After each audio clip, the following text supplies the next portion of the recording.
राधे दोस्तों, मेरे चैनल धार्मिक कथा में आपका हार्दिक स्वागत है। मैं आज आपको श्रावण मास के महत्व का दूसरा अध्याय बता रही हूँ। तो बोलो शिव भगवान की जय।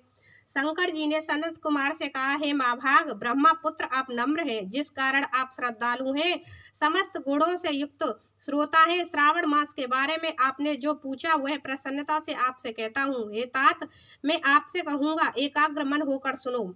हे योगिनी, श्रावण मास में नियम से रहकर मनुष्य 4 बजे सायकाल भोजन करे, 1 महीने तक रुद्र अभिषेक करे, अपनी प्रिय किसी वस्तु को छोड़ दे, पुष्प फल धान्य तुलसी की मंजरी युक्त दल बेल पत्रों से भगवान शंकर की लक्ष्य पूजा करे, कोटिलिंग आदि का निर्माण अर्चन करे, ब्राह्मणों को भोजन कराए, नियम का धारण प्रण करे, उपवास करे, मुझे पंचामृत से अभिषेक अति प्रिय है उसे भी करे। इस मास में जो जो किया जाता है वह अनंत फल देने वाला है। हे मुने, धरती पर सोए, ब्रह्मचर्य से रहे, सत्य कहे, इस महीने को कभी भी व्रत से रहित न व्यतीत करे, प्रातः स्नान करे, इंद्रियों को बस में रखे, एकाग्र मन हो, रोज मेरी पूजा करे। इस महीने में मंत्रों का पुरच्चरण भी उत्तम सिद्धि देने वाला है। षड अक्षर से मंत्र और गायत्री मंत्र का जाप करे, प्रदक्षिणा नमस्कार तथा वेद पाठ करे, जो सदा और वांछित फल देने वाला है। पुरुष सूक्त जपे, जो अधिक फल देने वाला है। गृहस्थ ग्रह यज्ञ, कोटि होम, लक्ष्य होम तथा अयुत होम करने पर सद फलता है और इच्छित फल देने वाला होता है। जो इस महीने में एक दिन भी व्रत नियम से व्यतीत करता है वह महाप्रलय नरक में जाता है। जैसा यह महीना मुझे प्रिय है वैसा कोई भी मुझे प्रिय नहीं है। यह महीना कामना के अनुसार फल देने वाला तथा निष्काम मनुष्य का किया हुआ कर्म मोक्ष फल देने वाला है।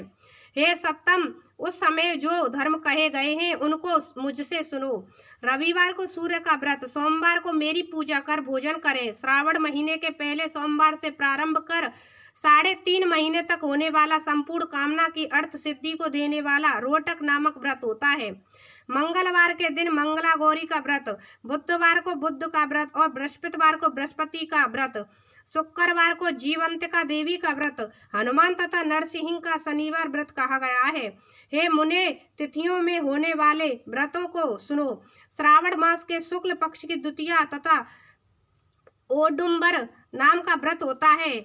श्रावण मास की शुक्ल पक्ष की तृतीया को गौरी नाम का व्रत होता है। श्रावण शुक्ल चतुर्थी को दुर्वा गणपति नाम का व्रत होता है। हे मुने, इसी का नाम विनायक चतुर्थी व्रत भी है। श्रावण मास पक्ष की पंचमी नाग पूजन में उत्तम कही गई है। षष्टमी के दिन सुपोदन नामक व्रत और सप्तमी को शीतला देवी का व्रत होता है। अष्टमी और चतुर्दशी तिथि में देवी का पवित्रारोपण करें। श्रावण मास की कृष्ण और शुक्ल पक्ष की नवमी को नक्त व्रत का विधान कहा गया है। शुक्ल पक्ष की 10वीं को आशा नामक व्रत होता है। कोई मनुष्य इस महीने की दोनों पक्षों की एकादशी को आशा व्रत का होना मानते हैं। श्रावण शुक्ल पक्ष की द्वादशी को भगवान हरि का श्रीधर नाम से अर्चन उत्तम गति प्राप्त कराता है। श्रावण शुक्ल पक्ष पूर्णिमा को उत्सर्जन, उपाकर्म, शुभादीप उपकर्म की सभा में रक्षाबंधन, श्रावणी कर्म, सर्प बलि तथा हयग्रीवा नामक भगवान विष्णु का अवतार कहा है। ये 7 काम श्रावण शुक्ल पूर्णिमा को होते हैं। श्रावण मास की कृष्ण चतुर्थी को संकट चतुर्थी व्रत कहा तथा श्रावण कृष्ण पंचमी को मानव कल्पादि होता है। हे द्विजोत्तम, श्रावण कृष्ण पक्ष अष्टमी को भगवान श्री कृष्ण का श्री कृष्ण नाम से पूर्ण अवतार हुआ है। उस दिन व्रत तथा महोत्सव करें। श्रावण मास की अमावस्या तिथि में पिठोरा व्रत होता है। कुशो उत्पाटन कहे और वृषभों का अर्चन करे। शुक्ल पक्ष की प्रथम तिथि से प्रारंभ कर समस्त तिथियों में अलग अलग देवता होते हैं। प्रतिपदा तिथि के अग्नि, द्वितीया के ब्रह्मा, तृतीया के गौरी, चतुर्थी के गणनायक, पंचमी के सर्प, षष्ठी के स्कंद, सप्तमी के सूर्य, अष्टमी तिथि के शिव हैं, नवमी तिथि की दुर्गा, 10वीं के यम और एकादशी के विश्वदेव स्वामी हैं, द्वादशी के भगवान हरि, त्रयोदशी के कामदेव, चतुर्दशी के शिव, पूर्णिमा के चंद्रमा हैं, अमावस्या के पितर स्वामी हैं। इस क्रम से ये देवता तिथियों के स्वामी कहे गए हैं। जिस देव की जो तिथि है उस तिथि में वह देवता अर्चन योग्य कहा गया है। हे मुने, इसी मास में प्राय अगस्त नक्षत्र का उदय होता है। मैं उस समय को कहता हूँ, एकाग्र मन से आप सुने। सिंह राशि पर सूर्य के संक्रमण दिन से 12 अंश 40 घंटी बीत जाने पर अगस्त ऋषि का उदय होता है। अगस्त ऋषि के लिए 7 दिन पूर्व ही से अर्घ्य दें। 12 मास में सूर्य नारायण अलग अलग नाम से तपते रहते हैं। श्रावण मास में गवास्तिक नाम से तपते हैं। उनका पूजन भी महीने भर भक्ति द्वारा तपर हो करें। श्रावण के शाक का त्याग, भगवत पद में दही, अश्ववन में दूध और कार्तिक मास में दाल का त्याग करें।